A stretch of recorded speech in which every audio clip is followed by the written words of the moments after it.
on the countdown. Okay, I think the light's gone. It's We're on. good. It All is right. on. It is on. How you doing, man? Good, you? Good. Everybody, this is the Make Trades Great Again podcast. I'm Eric. He's Andy. Andy, you were just talking off air about a really cool job you got going on, but Yeah. bring everybody up to speed. You were telling me this the other day. You were talking about a special inspection you got to have, and you Yep. said, you guys have this? And I was listening to it, and I'm like, no, and thank God I don't have that inspection. Yeah. This is crazy. So give us a rundown on what it is. I don't know. I don't know what the origination of this piece of legislation was, if you want to call it that. We have something that I think that it started at the Department of Environmental Quality and came down through the building trades for some particular reason. I'm not sure why. That if you're going to replace a water heater in a commercial setting, being what? Commercial being it's a retail space, it's a food service space. What about like a duplex? Well, duplex, no. So it's I think it falls into the same as boilers. It's like five family housing or bigger. Okay. Or if you have another house within 660 feet, I'm not sure where that whole thing comes in. Okay.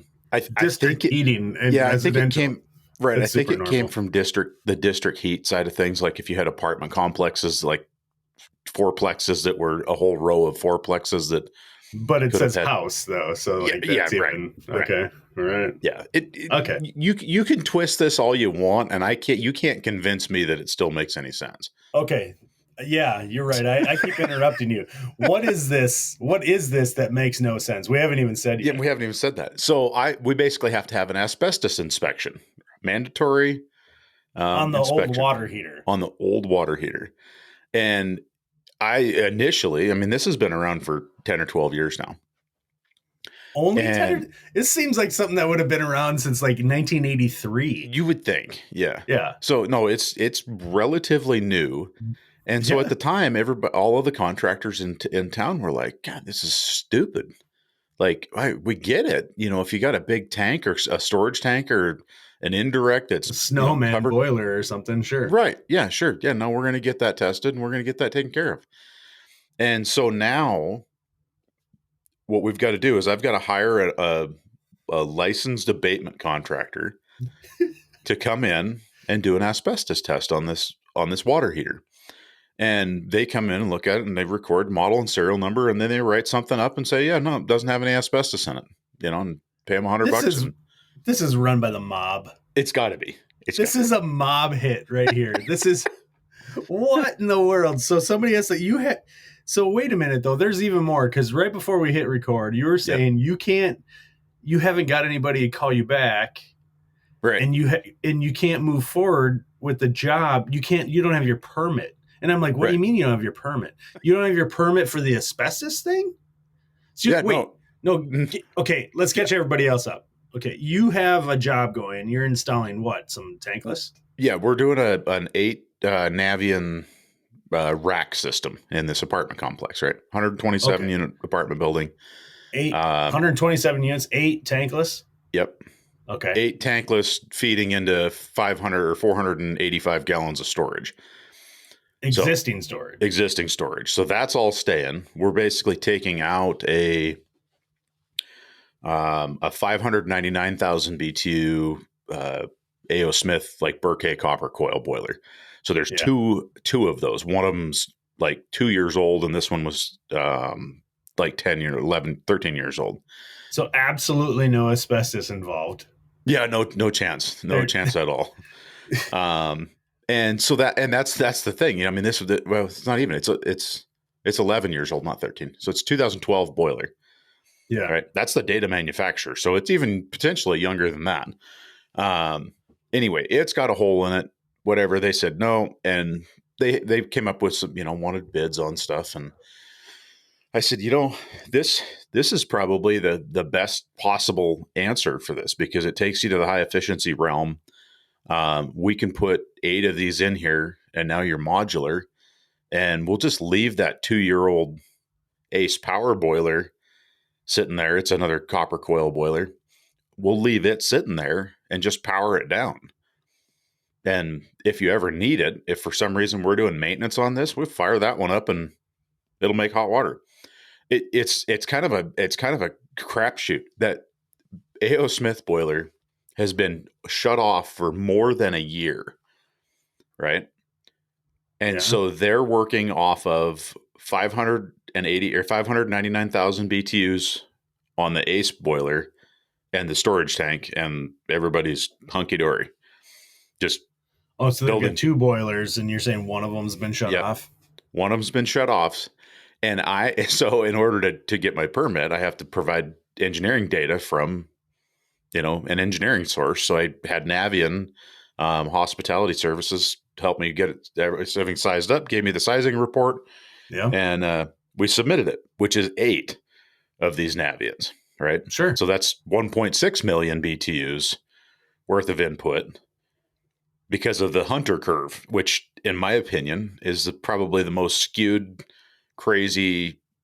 It doesn't make sense. It's the total CYA of water heater sizing. Yeah. In reality, I'm looking at it going, well, it sounds to me like I could have done it with 3 Navians. Wow. Maybe. I don't know. You don't want to find out, though. 600,000 BTUs is 600,000 BTUs. I know. That's how I size my indirects. People shake their head, and I'm like, I don't know. I mean, it's one BTU, 1 pound of water, 1 degree Fahrenheit. Yeah, we could just do the math here. So anyway, you can't get your permit to install. However, you have been on site, and you're piped up, right? You're ready. You're close. Yeah. Or maybe they're plugged in and running. We're not exactly going to say. I mean, it depends on when this airs. This isn't going to air for a couple weeks. So. Here's where my dilemma's at. Is I can't get my gas piping inspection because I haven't gotten my asbestos inspection. This sounds I'm not going to be able to fire them up today like I was really hoping to. Ladies and gentlemen, we're talking about Missoula, Montana, not New York City right now, not Chicago. Yeah. Where else is there a mob thing? Not Philly. Mob running. No. Yeah. So this isn't Ohio here. We're not talking about. Oh my God, this is crazy. I have a permit filed. Everything's in. My application's in. My sizing data has been submitted, and we're waiting on this asbestos thing. And what happened there is that we've always used this local company. We've used them for years, and I called him last week and left him a voicemail and said, "Hey, we got this project coming." He's usually super good. You call him the morning of, and he's like, "Oh, I'll be there in a half hour." It's like that. He's got this racket going that doesn't mean anything, and they don't have. Yeah, exactly. Right. Well, so he's sorry, they're a fairly large. Dude. That's all right. It's a fairly large abatement company. Yeah. So his guys are out doing stuff in the field, but he just pops out of the office and is like, "Oh, I'll just run over and test it for you," and that way, and then he'll hand me the thing right there, and I take a picture of it and submit it online. Oh, and so he calls me back, and he on Tuesday morning when we're starting this job, and he goes, "Hey man, we got out of that business. We're not doing asbestos anymore. We're just doing mold and whatnot." And I'm like, okay. He goes, so I can't test that or do that certification for you. And I'm like, okay, all right. And he's like, call these other 2 guys. And I'm like, all right, appreciate it. So I called on Tuesday, as soon as I got done, I'm like, oh crap. So I call around, and I got these other 2 companies that I've left voicemails for. The one gal's like, "Oh yeah, we'll have one of the guys stop by and take care of it." And I'm like, okay. I don't know. I haven't heard from him. So yeah. And so now I'm looking at my permit, and it's just showing open. It hasn't been issued yet. So technically, am I working without a permit? Yeah. Yeah, technically I am. I wouldn't worry about that for a second, to be honest with you. No, and that's kind of where I'm at. Is I'm like, well, you know what? I mean, we're waiting on a technicality here, really. Yeah, well, it's like saying you're gonna wait on a water heater permit, right, like for your neighbor's house. Yeah. Like, no, they needed hot water now. And then, you know, if we're then you come going look to at it pull when a I'm permit, done. we'll just do it tomorrow. Like, who cares? You're still gonna have every opportunity to come in and look at this like you would have if you would have had the permit on day one. Yeah. Or and it's not like there's no record of it, you know, like, oh, we never did the job. Yeah, I know. And we're coming at something before anybody ats me on this. This is 25 years of dealing with these things. Like, no, I don't need a permit to do the job right. I need the permit eventually, yes. Yeah. And ahead of time is ideal. It's ideal. Yeah. It's what I'm shooting for. Right. Yeah. Technically. Yeah. But it doesn't change how I do the job. I can guarantee you that. No. You know?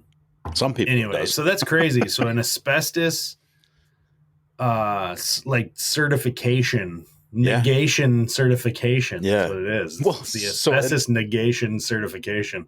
This is kind of what I was going down this path here just a minute ago. When this first came out, you know, like I said, I don't know if it's 10, 12 years ago, a whole bunch of the contractors here in Missoula decided, you know what? No, this is ridiculous. And it's not just Missoula, it's the entire state. Yeah. A whole bunch of the contractors said, no, this is ridiculous. This is insane. Mm-hmm. You know, it doesn't even make any sense.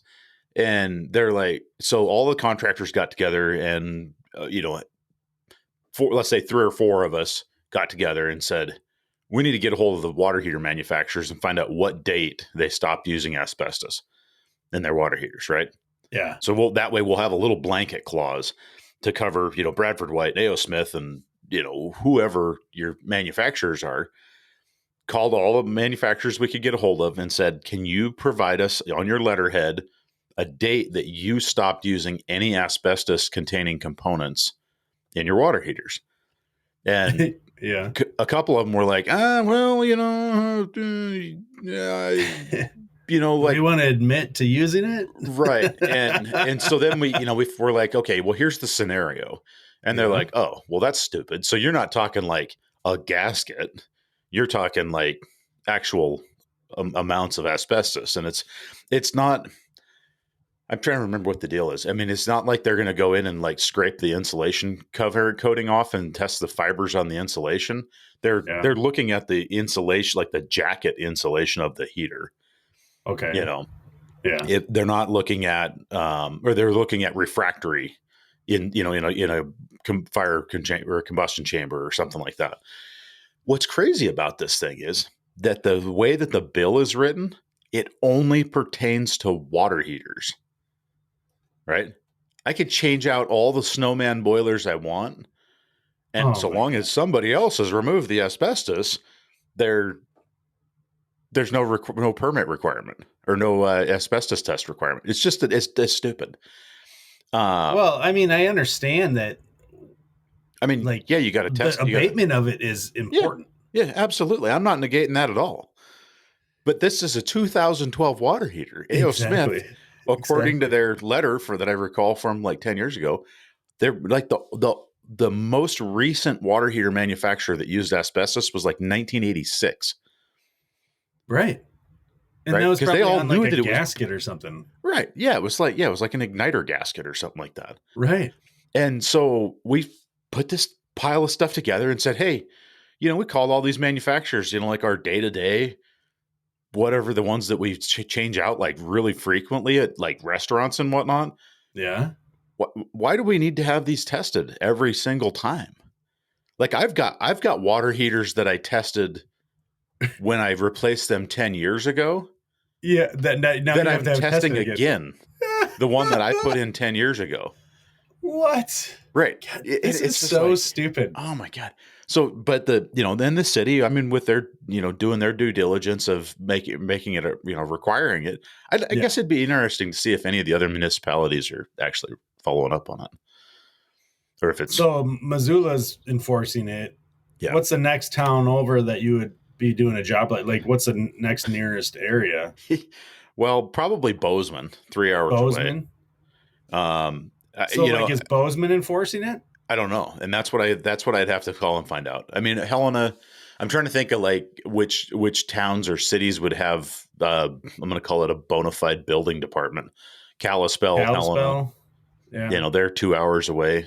Hamilton's an hour south of us, but the last time I did a commercial water heater in Hamilton, the guy asked me what the seismic braces were. Like, what's an earthquake strap? You need that? Like, oh boy, you're the inspector, buddy. I don't know. Do I? Whoa. Yeah. Interesting. So, interesting. Yeah. I just had speaking of inspections, I just had a tankless inspection. Oh, it was a week ago. And the inspector it wasn't an argument by any means, but he was like, truthfully, like, I've never seen this piping before. And it was the polypropylene vent pipe. Oh, yeah. On a Centrotherm. And I'm like, you've never seen this, huh? And I'm like, I know it's new-ish for North America. It's not new by any means. Right. But it's just not common, right? Yeah. But I've been using polypropylene venting for gas boilers and tankless and whatnot for like 5 or more years, Yeah. I think. Well, yeah, I would say, yeah, real consistently. I mean, I was doing those chimney flexes for at least 10, 12 years now. Yeah. Yeah. But like just so straight sticks in my, in my possession. That's what I was ordering. Like when we switched over to Viessmann, that's what we had to go with. And how many years is that now? 2018. Yeah. 2018 was September 2018. I remember that was the first install of the 100 series for me. That was Polypro. Yep. So at least that long, full time as far as, venting goes. Anyway, that doesn't mean anything. This is, I've never before, and I can't say for the future, but I've never before worked in this town that this inspection was in. It's like this tiny little pocket of land that's like landlocked by this lake, Lake Minnetonka, and this just this weirdest, like they've gobbled up every bit of dirt that isn't covered in water and made housing out of it. And this little bit, basically it's like islands almost, with land bridges. And this little bit, this town, it's called Excelsior, and it's like it's so small. I don't know what the population is, but it's a couple hundred houses or something. I don't even know. But anyway, the inspector was really cool, but he's like, "What's this?" And he's like, "Can I see a piece of that?" Because he was like, he's probably checking too, just to make sure. Yeah. Like, but and he looked at the install. He's like, "Oh, this looks nice. Can we see your gas test?" And I'm like, "Absolutely." So, because we, like I've explained to you before, we use a manometer to show that there's no leaks. Because a manometer is like the perfect way to do that. Yeah.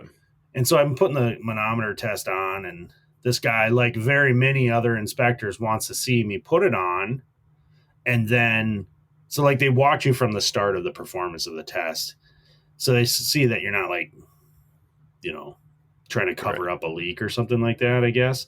And then they'll usually leave it on for like 10, 15 minutes. While they're looking at other stuff. Yeah. Yeah. The verbiage on that manometer, that gas test is for, the duration of the test is stated as for the duration of the inspection. Like, so that's basically, it's like however long the inspector wants it to be, could be a minute, could be 15, 20 minutes, whatever. Yep. So it's reasonable though, however. And so, he watches me set up the test, and then we walk out of the basement up to my van, and I show him a piece of this Centrotherm, the polypropylene. I was like, oh, wow. He's writing down the numbers on it and the name. He's like, I've never seen this. And I'm like, cool. I'm glad I could show you something new today, Mr. Inspector Doug. Yep. No, that's I guess I commend those guys, those individuals that are out there doing that, the code inspection stuff and compliance inspection, because it's a thankless job. I mean, oh God, nobody likes them. Nobody. No, and I'm like, okay, I could see how this could suck real bad. And I've I don't know, I feel like I've got a good working relationship with our both of our local inspectors that I deal with primarily. I don't say just that there's two, but there's two that I get very regularly that do the mechanical and the plumbing inspections, and those guys I get along great with. I mean, there's several other building, like full on building inspectors that are doing the framing inspection and that stuff that will come in and cover for those guys, and we get along with those guys just fine too. But I don't know, you get sometimes where we had a county inspector here not long ago that we were doing, we put gas tight in. Yeah. Like not, I say that like it's some sort of like, revelation. Yeah. Tell. We ran like a 60-foot piece of 1/2-inch gas tight from the main line to a fireplace. Yeah. Like across the crawl space. Sure. And anyway, we got a pressure test on it, and the pressure test got 5 pounds on it. And I'm like, okay, I mean, that's friggin' 10 times the working pressure that we're going to have in it at any given time. Actually, it's 40 times higher than the working pressure. 40 times, yeah. And so anyway, we get out there, and the guy that my tech that was out there put a 0 to 30 pound gauge on the system and had 5 pounds on it. And the guy red tagged it, failed inspection. And I'm like, what the hell? Because your gauge isn't like 25% or something like that. We were in the lower third of the gauge. And exactly. Yeah, you got to be like, what was it, 50% or something like that? I don't remember. Yeah, in the middle third. Middle third. There you go. Yep. Perfect. Perfect. And I was like, you got to be kidding me, right? And I'm like, so I call the homeowner. I'm like, hey, do you got an air compressor? And guy's pretty handy. He's like, yeah. I'm like, tell that, because the inspectors on the call had called me, and I'm like, hey, just hang tight just a minute there. Just wait a minute. Yeah. And I'm like, you got an air compressor? And the customer's like, yeah. I'm like, go out and put 30 pounds in that. Yeah. Like, bump it up to 30. Put that needle 50-pound gauge. Yep. Dead center in the middle of it. Put it at 30 pounds and let her rip. Yeah. And he's like, that's not going to hurt anything. I'm like, no, it's fine. No. That's just rated to 100 pound test pressure. We tested 60 pounds for 25 minutes. Really? Yeah. Yeah. Well, might as well. Or 60 pounds. Well, 2 hours. That's what it is. 2 hours. But that's a requirement because you're over 1/2 pound, isn't it? No, it's just, look, let's think about this. No, you're right. You're right in what you're thinking. Yeah.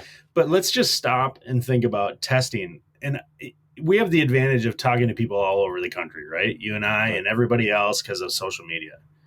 And we see these tests being done all over. I've seen these guys over in like Massachusetts, and they're pumping it up with like a little hand pump bulb thing to like ounces. And I'm like, wow, okay, cool. That works for you guys. Yeah. And my inspector's like, no, you got to go 30 pounds for 2 hours or whatever the hell it is, or 60 pounds for 25 minutes. I don't know. Yeah. And I always get it mixed up. And that's why I say, and I don't know. I do know, but I always have to look because I can never, like when I want to say it in conversation, I can never say the right terminology. So anyway, the fact of the matter is this. It's so far beyond the working pressure of the system that if you don't have a leak at, let's say 10 pounds, then you don't have a leak at 7 inches. Yeah. Right. And so we tested a really high pressure, and you say, well, that's because we're running like 2 pound gas. On the high side, you're right. We do. But so 30 times the working pressure is necessary for a test, like that doesn't, so I got to pump it up to 60, like it'll never go beyond 2 pounds, a couple inches even, right. And so, right. It's interesting how that goes, but so we have to test it up or pump it up pretty high, but it also, that's just the way it is. It's like you said, it's not even that big a deal because like you just called your home. Like, can you throw some air on that? And just like, there you go.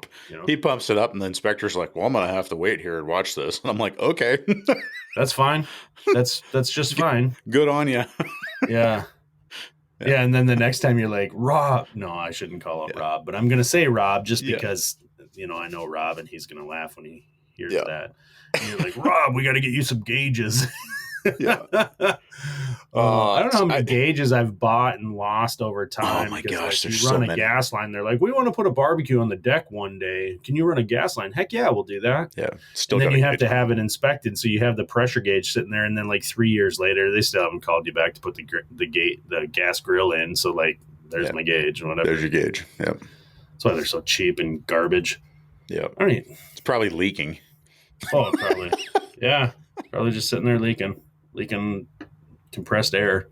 Your test apparatus is leaking.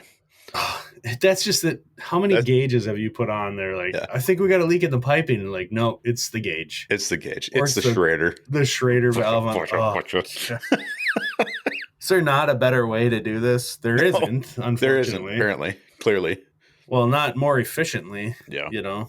Well, not so. Let's back up and be real. Yes, there are much better ways of doing it.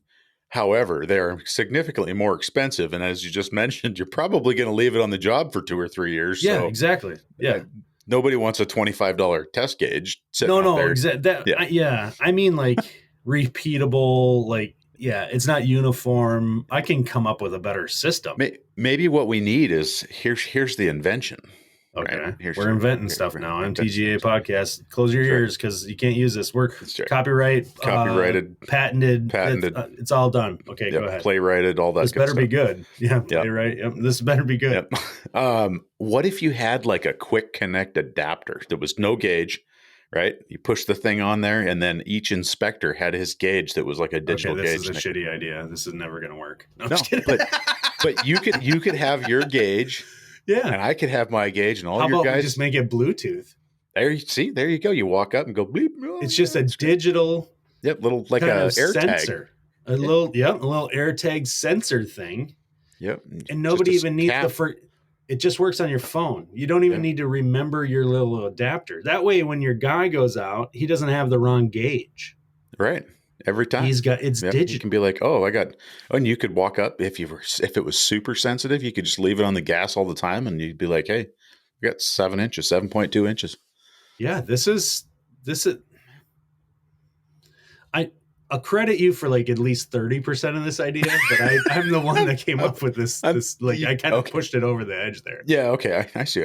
I need you for backing though, because you money bags. Your pockets are deeper. Yeah. So that would be sweet. So a Bluetooth or local Wi-Fi gas pressure sensor that you could use for monitoring, for testing, monitoring, verification, troubleshooting. Boom. I could just stand in a mechanical room. I could be like, what's sensor one say? Yeah. Oh my God. That's perfect. It could screw right on the dirt leg, on the cap for the dirt leg. And you could walk up and just tap your device. Clink. Oh. There you go. Who installed it? What permit? What date? Dirt leg.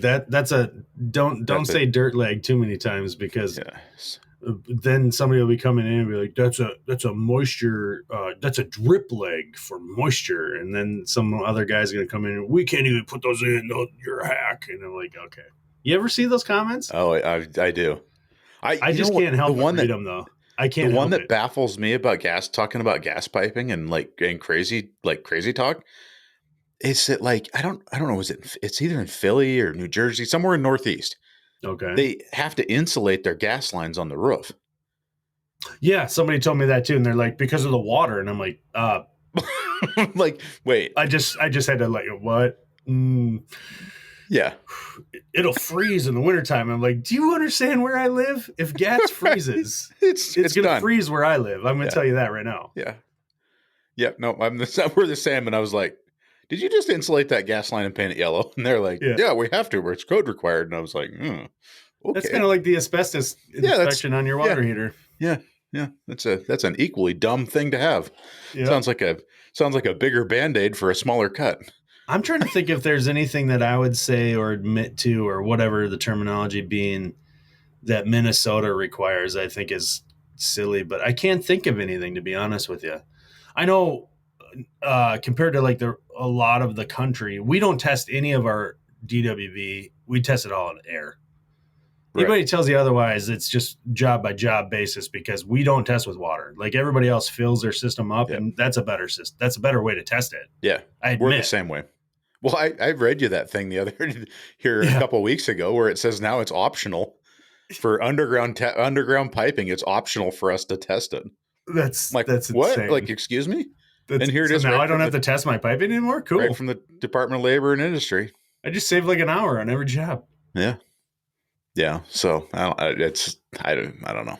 I'm crazy. Still testing it. Yeah. Good for you. I would recommend that. Yes. Yeah. Yes. Because I am also testing pipe that I put in and is going to get covered up, and I'm going to be checked on. We still have to do a. So then again, we come back and we do manometer tests on the waste and vent, and we don't do that. You take the tube and you stick it through the toilet trap up into the air of the trap past the weir. With water in it. Yeah. Yeah, and then you blow into the tube and you shove it on your manometer, and there you go. It has to hold an inch. Great. Usually, if you have a tight system, you can get them to hold like 4. So you put like a blow up ball in the.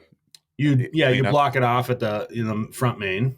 Yep, and then roof caps are capped. Yeah. Vents are capped, and then so every. Yeah, I did a video on this a while back. I think it's actually interesting because people don't understand. Like they look at even just the look on your face now, like what? Yeah.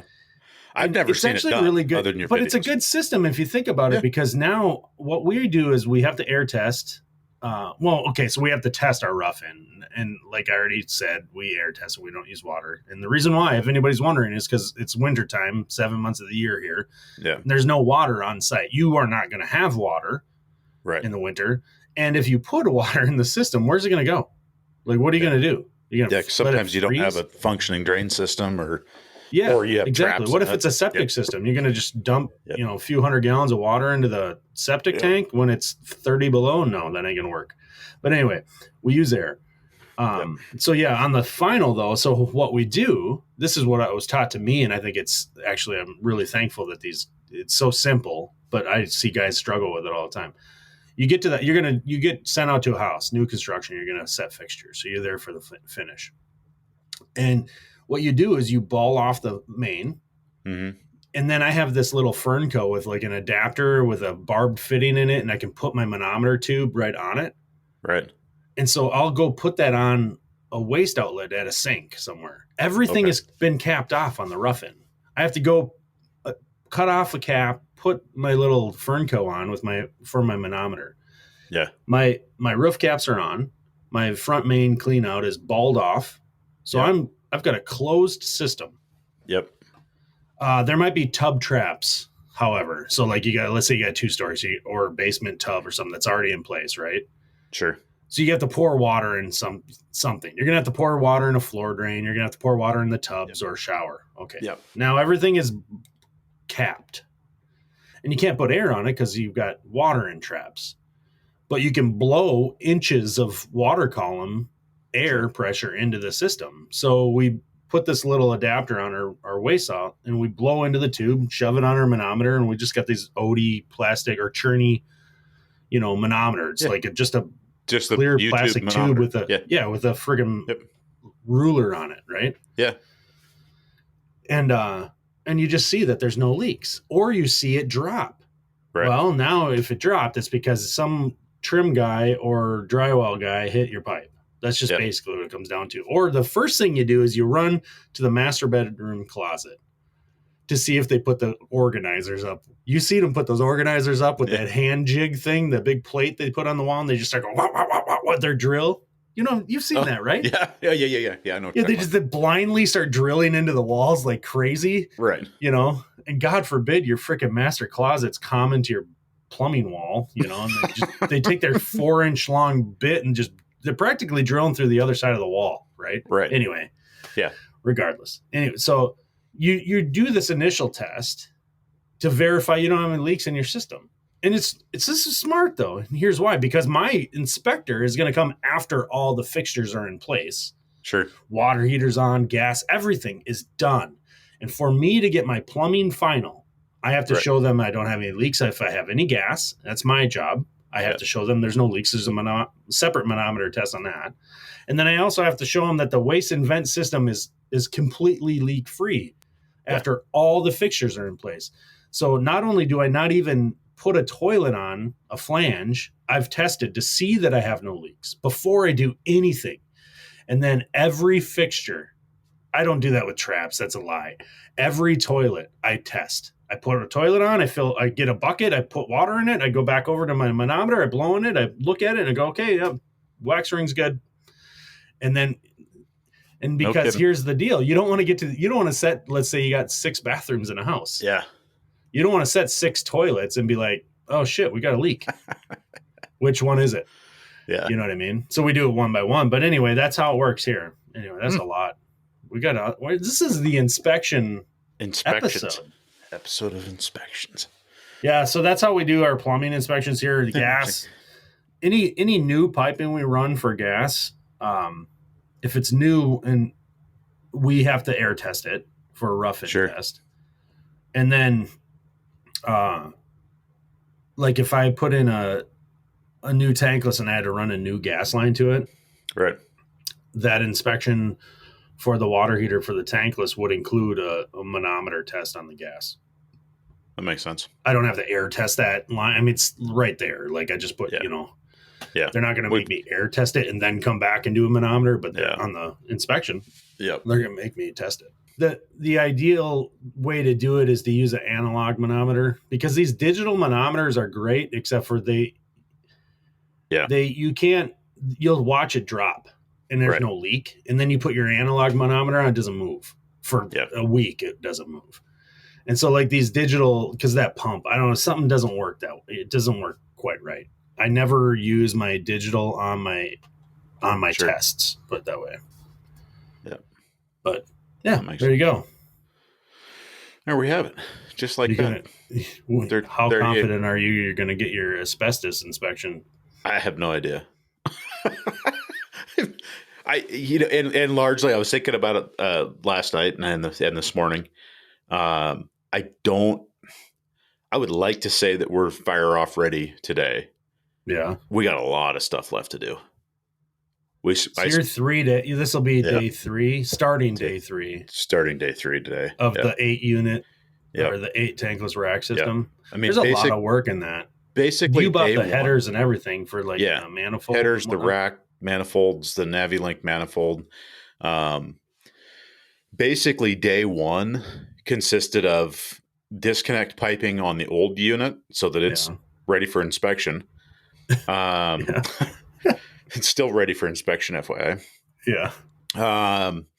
And then we started assembling the rack, and we recognized early on that where we wanted to put this whole rack, it doesn't fit. Oh. And so there's some ductwork that's up above that was a dark corner of a mechanical room, and I didn't recognize it, that it was going to be there. Yeah, all your venting is all off the top and takes up. So there was going to be a service clearance issue. We just weren't going to have room, to put it in there. So we talked with them, and it's a massive mechanical room.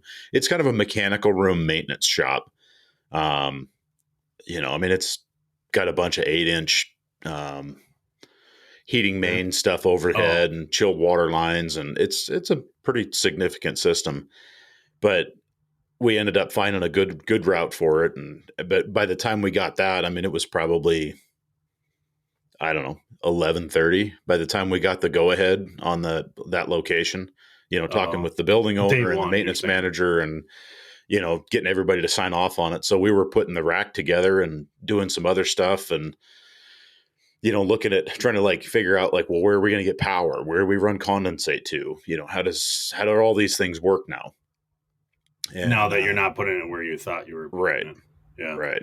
So I think we got everything dialed in, as to how it's going to run. But yesterday, so basically by the end of the first day, we had all 8 units on the rack, both headers on the rack, all the service valves, flexes, balancing valves. Hey, so here's one for you. Yeah. Did you know on a Navian rack system, pumped, or multiple, it doesn't even have to be a rack, multiple Navians pumped. Like if you're pumping from a tankless to a storage tank, that you have to have a balancing valve on them. What's the balancing valve that you're using? It has to limit the flow rate to a maximum of 4 GPM. Through the unit. Yeah. And I'd never seen that before. And so working with this. So the unit's you're not using a pump, so these aren't A units? S series. No, they're S series. So you have an external pump? External pump, yep. That pumps what all 8. What controls the pump? Aquastat on the tank. On the tank. Yep. So we go all 8 or all none. And then they'll modulate down as their temp reaches, as the delta T on the units drops. they'll say, okay, well, we don't need to run quite as hard, and then all 8 of them will start backing down. So is it a stainless pump then? Yeah, bronze. It's Bronze. a 2400 series pump, which I wasn't super excited about, but it's one. It's a pump that's easily attainable, and it's not $2,000 pump. So yeah. Interesting. I didn't know that. But, Well, I haven't done it, so no. Yeah. Most I've ever done at 3 units. Yeah. And that's usually we've done a couple of 3s and several 2s, but this one this Victor at Navian was like, oh, hey, don't forget to do this. We're starting to see a lot of guys forgetting to do that, and I'm like, oh, I didn't even know. What valve are you using for balancing? We're using that Caleffi. What the heck do they call it? Quick setter.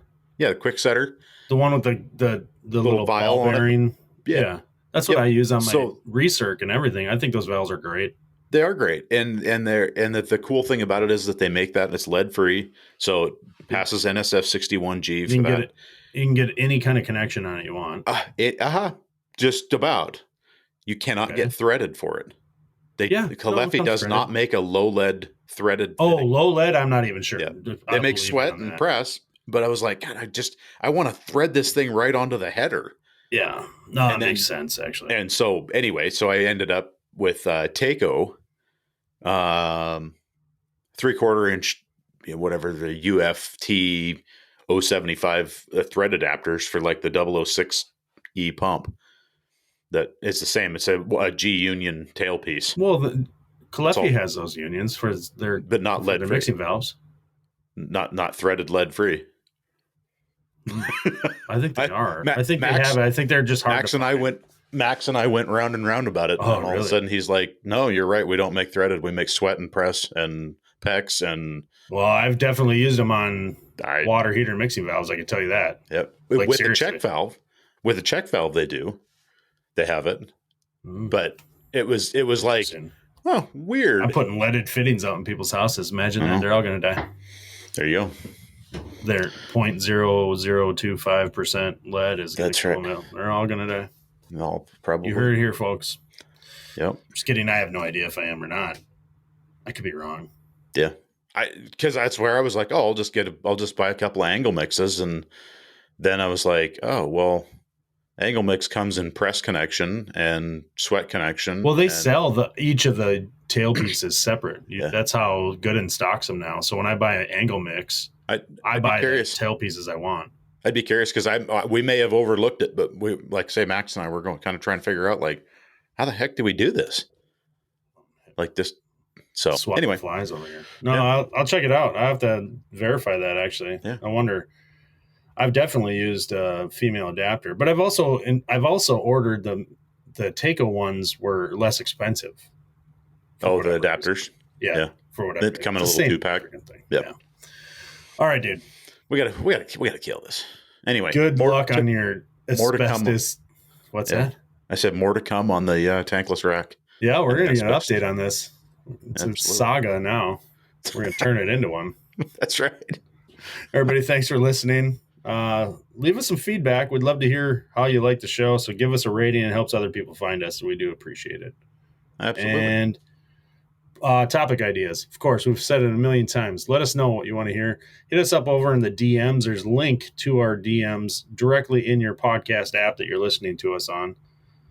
You can either send me or Andy a message over on Instagram and just start that message with the letters MTGA. Make trades great again, MTGA. And that way we'll find it and we will respond as soon as we can. Thanks, guys. There you go. Have a good one. You too.